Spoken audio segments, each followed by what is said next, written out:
Video. Hello guys, welcome to my channel. So we're talking about dyspraxia and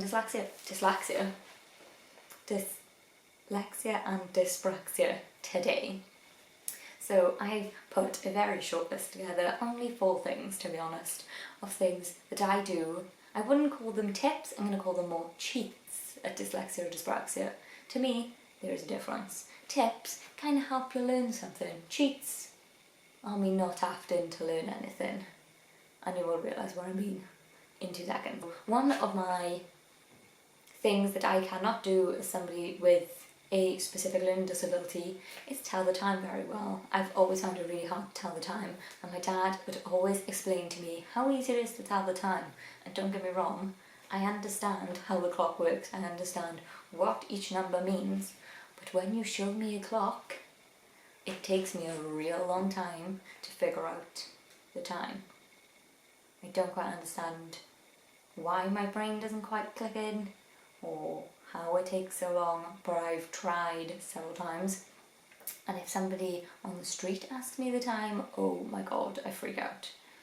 So I have bought a 12-hour digital watch. It's easy. I can definitely tell the time on a 24-hour watch, but it's just easier. So I just got a 12-hour watch. I know that it is now 6 p.m. I'm never going to think it's 6 a.m, so I don't know why I'd leave it in the 24-hour time zone. Who knows why you do that? I don't quite understand people that do that.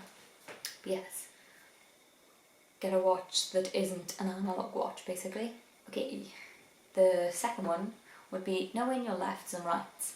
I cannot do my lefts and rights. Even now, if you were to say turn left, I would do this. So this is a general one that a lot of people know. If you were to put both of your fingers to an L shape, your left hand is the one that the L is the correct way. On your right hand, the L is backwards. So you know that the right L, which is the correct way, is your left hand. The opposite hand is your right. Which is something that I've always used. I used it in my driving test. I use it all the time. If you tell me to go left, I'm going to do this because I don't know which one's which. Number 3, I don't know how helpful this is going to be for a lot of people, but for me, it works. I don't understand how.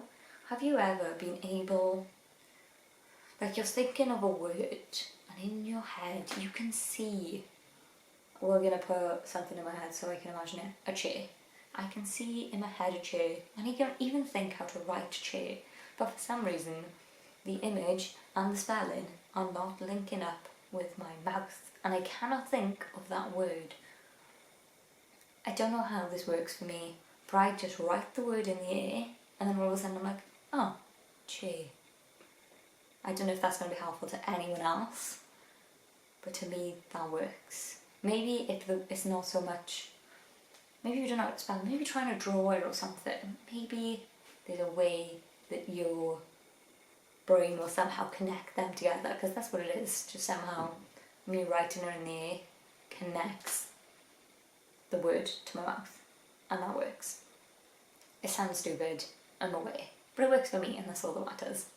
Yes. 4th one, also a bit of a weird one. I don't like the textures of some foods.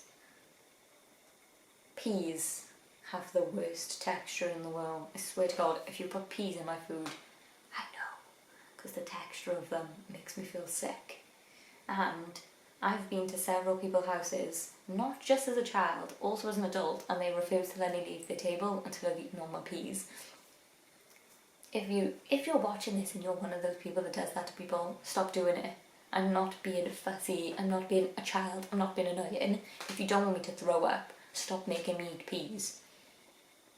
Anyway, yes, off of my rant.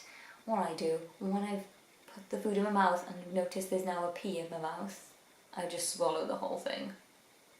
It's not really that helpful of a tip, but it's it gets it out of your mouth.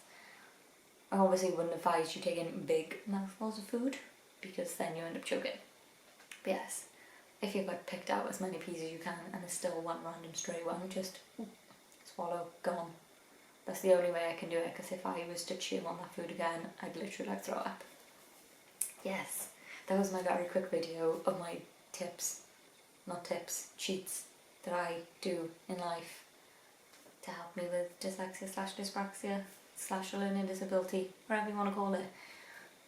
I don't think it matters what disability you have. If this channel is helping you, that's all that matters. There might be things that are considered under the dyslexia branch, which actually affect a lot of dyspraxia people, and also with ADHD, they're quite closely linked, and I didn't realise autism is also quite closely linked with the other three.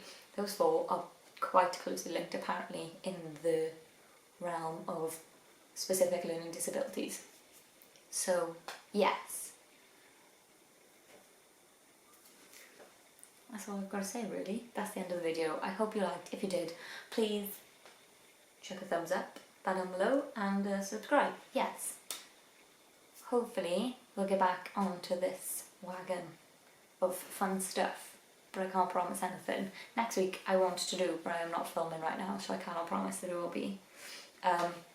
My next 5 low waste items I purchased. So last year I did a video on the first 5 low waste items that I bought and whether I liked them or not. And I thought it was about time that I did the next 5 to show you what else I bought, and I thought maybe we could do this every whenever I can be bothered really, to look over things that you can get, and in this way I don't don't only end up talking about generic things, because they're literally things that I have bought and actually need in my life. Yes, that's the end of the video. Don't forget to like and subscribe. See you guys next week. Bye.